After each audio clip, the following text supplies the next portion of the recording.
You've done the research, you've watched the videos, you've scrolled through Zillow at midnight, comparing houses in Dallas to houses in Tampa.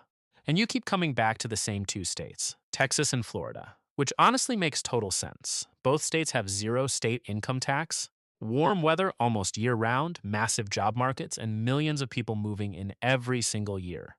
But here's what nobody is actually telling you: Texas and Florida are not the same state, not even close. And if you pick the wrong one based on vibes or a YouTube highlight reel, you could end up spending thousands of dollars moving somewhere that doesn't fit your life at all. I'm going to break down everything: cost of living, weather, jobs, taxes, lifestyle, traffic, schools, healthcare, and culture across 10 full categories, so that by the end of this video, you will know exactly which state is right for you. Let's get into it. Hey, welcome back to the channel. If you're brand new here, this is the place where we break down real life in American cities and states. No fluff, no tourism brochure nonsense. Just the real picture so you can make the best decision for your life. Today we are doing a full, comprehensive Texas versus Florida breakdown. I'm talking 10 rounds. We are going deep. Drop in the comments right now. Are you Team Texas or Team Florida? I want to see it before you even finish the video. Let's get the debate going. And if you find this video helpful, please hit subscribe. We're building a community of people making smart moves, and I want you to be part of it. All right, round one. Let's go. Round one, cost of living, housing prices. Let's start with the biggest expense most people have: housing. In Texas, the statewide median home price hovers around $300,000 to $360,000 as of 2026. But that number masks huge variation. San Antonio and El Paso are still genuinely affordable. You can find solid family homes in the $220,000 to $280,000 range. Houston offers incredible value for a city of its size. You can get a 4-bedroom house in a nice suburb for $350,000 that would cost you $1. $2 million in California. Dallas has gotten more expensive over the last few years, but still offers strong value compared to coastal cities. And Austin, well, Austin is its own animal. Median prices in Austin proper push $500,000 to $600,000, and in some neighborhoods you're looking at $800,000 or more. Austin got very expensive very quickly, and a lot of people who moved there for affordability ended up surprised. In Florida, the picture is similar but with its own twists. The statewide median is around $390,000 to $420,000, higher than Texas overall. Miami is expensive and getting more expensive. A modest home in a decent Miami neighborhood is well over $1 million. Naples and Sarasota are retirement meccas, but they're not cheap. However, Florida has strong affordable pockets too. Jacksonville is one of the most underrated affordable cities in the Southeast. Ocala is very affordable. The Panhandle, Pensacola, Panama City offers Gulf Coast living at prices that will genuinely shock you. The property tax trap here is the thing that trips people up the most when comparing these two states. Texas has some of the highest property tax rates in the entire United States. We're talking 1.6% to 2.5% annually, depending on the county. On a $400, zero home, that's $6,400 to $10,000 per year, every year, just in property taxes. Florida's property taxes are significantly lower, generally zero. 7% to 1.2%. On the same $400,000 home, you're paying $2,800 to $4,800 annually. That's a difference of thousands of dollars every single year. So here's the paradox. A Texas home might be cheaper to buy, but more expensive to own over time. A Florida home might cost more upfront, but cost less annually. Always, always, factor in property tax when you're comparing these two states. Everyday costs, groceries, gas, utilities, eating out. Texas and Florida are pretty comparable here. Texas has slightly lower gas prices. Florida has slightly higher grocery prices in tourist-heavy areas. Both are meaningfully cheaper than California or the Northeast for day-to-day. Expenses. One extra Florida cost to be aware of: homeowners insurance. Because of hurricane risk, home insurance in Florida is dramatically more expensive than almost anywhere else in the country.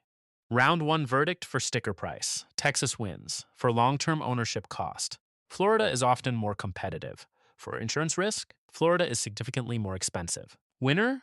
Slight edge to Texas for most buyers, unless you're in Miami or a hurricane-prone coastal area, in which case Florida's costs can exceed Texas quickly. Round two, taxes. Both Texas and Florida have zero state income tax. Full stop.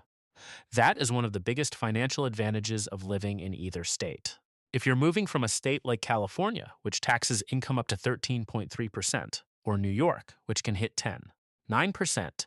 Moving to either Texas or Florida is like giving yourself a massive pay raise overnight. On a $100,000 income in California, you'd owe roughly $6,000 to $9,000 in state income tax alone. In Texas or Florida, zero. That's thousands of dollars that stay in your pocket every single year. Texas has slightly higher sales tax in some counties, up to 8, 25% in some cities. Florida's base sales tax is 6% with county additions that can push it to 7.5% in some areas. But the big differentiator, again, is that property tax. Florida wins on the annual cost of homeownership because of lower property taxes. There's also Florida's homestead exemption, which reduces your taxable home value by $50,000 if it's your primary residence. Texas has homestead exemptions too, but at a lower level. Winner, tie on income tax, both are zero. Florida edges ahead on total tax burden for homers due to lower property taxes. Round 3, weather okay. This is where people get surprised. Both states are warm, but they are warm in completely different ways. Florida weather, Florida is humid. I'm talking step outside and immediately regret your life humid from roughly May through October. Temperatures in South Florida in summer hit 90 to 95 degrees Fahrenheit regularly, with humidity that makes it feel like 105. You will sweat walking from your front door to your car. Winters in Florida are genuinely beautiful. December through February in places like Tampa, Orlando, or Jacksonville brings temperatures of 65 to 75 degrees. That is lovely weather. It's the reason snowbirds have been coming to Florida for generations. But the elephant in the room is hurricanes. Florida's Atlantic and Gulf coasts are in a legitimate hurricane zone. In 2024 and 2025, major storms caused serious damage, flooding, and displacement across parts of the state. Hurricane season runs June through November. You will need a plan, you will need supplies, and you will likely experience at least one evacuation order if you live in Florida long enough. Texas weather, Texas has more weather variety than people expect. If you move to Dallas or Fort Worth, you will experience real winters, temperatures in the 30s and 40s, and occasionally ice storms and snow. The Great Freeze of 2021 was an extreme event, but it was a reminder that North Texas can get cold and that the infrastructure wasn't always prepared for it. Houston is hot and humid, not Florida humid, but genuinely muggy from June through September. West Texas and the Hill Country are hot and dry. Very different feel, much more bearable heat because the humidity is low. Texas gets tornadoes.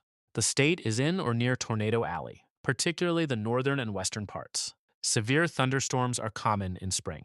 Summers across most of Texas are brutally hot. Dallas averages temperatures over 100 degrees for weeks at a time in July and August. Air conditioning is not optional. It is a survival tool. Round 3 verdict if you want warm winters and don't mind humidity and hurricane risk. Florida. If you want more weather variety and prefer dry heat over humidity, Texas. If you hate hot summers either way, neither state is going to be your paradise. Winner. Tie entirely dependent on your personal weather preferences. Round 4, jobs and economy. Texas has one of the most powerful economies in the entire country. To give you a sense of scale, if Texas were its own country, it would be one of the top 10 economies in the world. The Texas economy is massively diversified. Technology, Austin is a legitimate tech hub. Tesla moved its global headquarters to Austin. Oracle, Apple, Google, and hundreds of startups all have major Texas presences. The Texas Medical Center in Houston is the largest medical complex in the world, an enormous source of healthcare jobs. Energy, particularly oil, gas, and now renewable energy, is massive across the state. Finance in Dallas, logistics and distribution in the DFW Metroplex, defense contracting in San Antonio. If you work in any corporate sector, Texas has a job market that can compete with any state in the country. Florida's economy is strong but structured differently. Tourism, hospitality, and real estate form the backbone of the Florida economy. Miami has grown into a significant international finance hub with a booming fintech and Latin American business scene.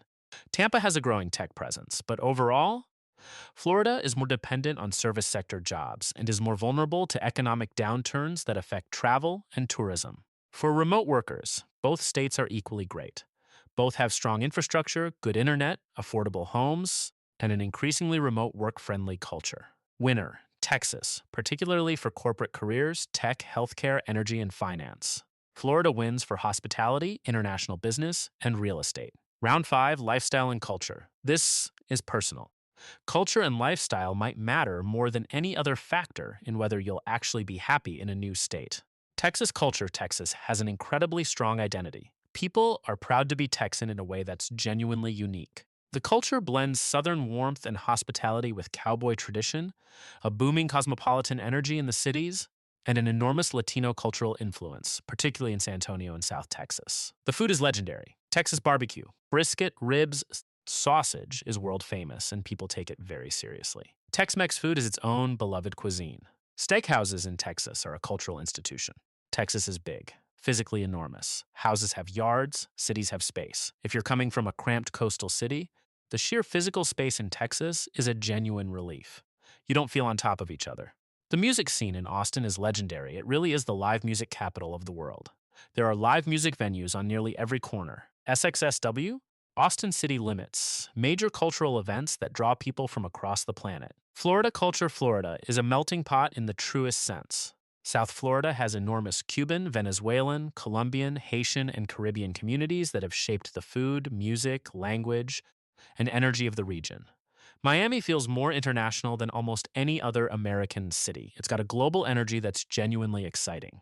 Central Florida, Orlando area, is very family-oriented. Theme parks, suburbs, a strong school system in many areas, and a very comfortable, pleasant suburban lifestyle. The beach culture in Florida is real. There's a laid-back, flip-flops and sunscreen.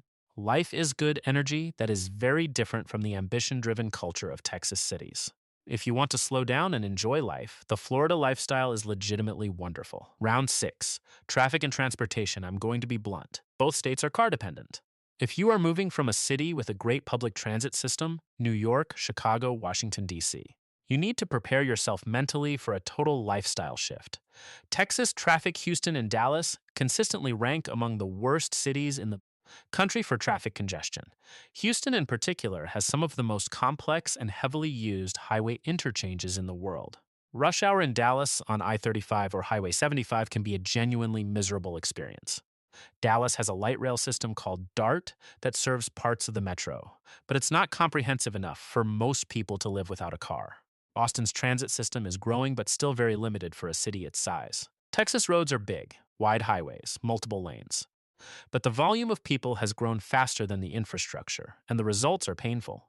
Florida traffic, Miami traffic is notorious. It's one of the worst-rated driving experiences in the United States. The I-95 corridor in Miami is a gauntlet. Combine that with a high rate of accidents, aggressive driving culture, and constant construction, and driving in South Florida can feel like an extreme sport. Tampa, Orlando, and Jacksonville have heavy traffic, but are generally more manageable than Miami. Florida's SunPass toll system means many highways are tolled. It's a cost that adds up over time that people sometimes forget to factor into their budget. Public transit in Florida outside of Miami-Dade's Metrorail is very limited. You will need a car. Winner, neither state wins this round. Both have serious traffic issues and car dependency. Plan accordingly. Round 7, schools and families. If you have kids or are planning to start a family, school quality is going to be near the top of your list. Both Texas and Florida have public school systems that vary enormously by district. In Texas, some suburban districts in DFW, Houston, and San Antonio are excellent, ranked among the best in the country. Other districts in struggling urban areas or rural parts of the state are under-resourced. Florida's public school system has a strong school choice program. Florida has one of the most robust charter school and private school voucher systems in the country. This gives families significant flexibility. However, like Texas, quality varies dramatically by district. Some Florida suburban school districts are excellent. Others are not. For families, the suburbs of both states offer strong school environments. The key in either state is researching the specific district before you choose your neighborhood, not just the state overall. Both states have strong university systems. Texas, UT Austin, Texas A&M, Rice. Florida, University of Florida, FSU, University of Miami. Winner. Tie. Research by specific district is far more important than the state overall. Round 8, natural disasters and risk. This is the round that doesn't get enough attention in relocation content. Let's talk real risk. Florida. Hurricanes are the primary risk. Florida has been hit by major hurricanes in recent years, causing billions in damage. If you buy a home in Florida, particularly in coastal areas or South Florida, you need to take hurricane preparations seriously. Hurricane shutters, a strong generator, flood insurance on top of homeowners insurance, and a clear evacuation plan are not optional extras, they're necessities. The good news is that Florida homes in newer developments are increasingly built to hurricane code. Modern construction in Florida is actually quite strong when it comes to wind resistance. Texas. Tornadoes are a real risk, particularly in North and West Texas. But Texas's biggest recent climate shock was the 2021 winter storm that knocked out power for millions of people for days in freezing temperatures. It was a significant human tragedy and revealed infrastructure vulnerabilities. Texas also experiences significant flooding. Houston, in particular, has flooded severely multiple times due to its flat geography and heavy rainfall. Events. Neither state is risk free. The question is which risk you're more prepared to handle. Winner. Slight edge to Texas if you avoid flood prone areas and tornado zones. Hurricane risk in Florida is more consistent and costly to insure against. Round 9.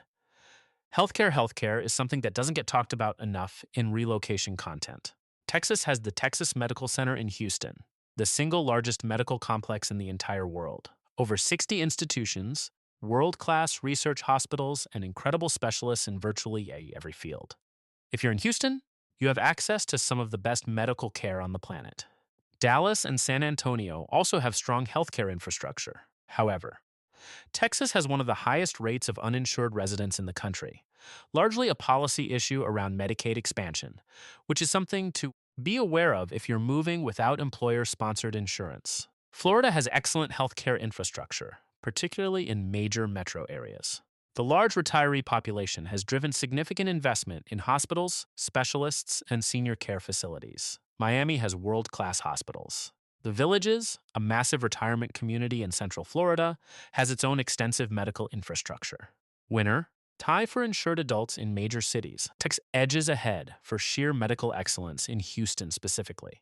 Round 10, outdoor activities and nature. Both states offer incredible outdoor experiences, just very different ones. Texas. Big Bend National Park in West Texas is one of the most stunning and least visited national parks in the country. The Texas Hill Country, with its rolling hills, rivers, and wildflower season, is genuinely breathtaking. Padre Island National Seashore offers Gulf Coast beach access. Palo Duro Canyon is called the Grand Canyon of Texas. For a state without mountains, Texas punches well above its weight outdoors. Florida. The beaches are world-class, both the Gulf Coast, Clearwater, Siesta Key, Destin, and the Atlantic side, Cocoa Beach, Amelia Island. The Florida Keys offer incredible diving and fishing. The Everglades is a unique and irreplaceable ecosystem. Crystal clear, natural springs like Guinea Springs and Ichtucknee are absolutely magical. You can swim in 72-degree, spring-fed water year-round. Winter, Florida for beach lovers. Texas for adventurers and hikers who prefer rugged landscapes. Final verdict, okay, 10 rounds. Let me give you the real, honest final verdict. Move to Texas if you work in tech, energy, corporate America, healthcare, or finance. You want more land, more space, and more house for your money outside of Austin. You prefer dry heat over humidity. You want to be in a place with big city energy and big economic ambitions. You love barbecue, live music, and a strong state identity. Move to Florida if you are retiring or semi-retiring and want warm winters and lower property taxes. You love beach living and the outdoor Florida lifestyle. You want access to international culture and diversity, particularly in South Florida. You work remotely and want incredible quality of life at a manageable cost outside Miami. You're a family who loves theme parks, beaches, and outdoor activities. Honestly, you cannot go completely wrong with either state. Both are growing, both have zero income tax, and both offer a quality of life that is genuinely hard to beat for the price compared to coastal states. But now you have all the information. The choice is yours. Team Texas or Team Florida? Drop it in the comments right now. I want to see the debate happen below. And if you want to deep dive into the best cities in Texas or the best cities in Florida, those videos are coming very soon. Subscribe so you don't miss them. Thank you so much for watching. This is what we do here. Real information, real talk, so you can make the best move of your life. I'll see you in the next one.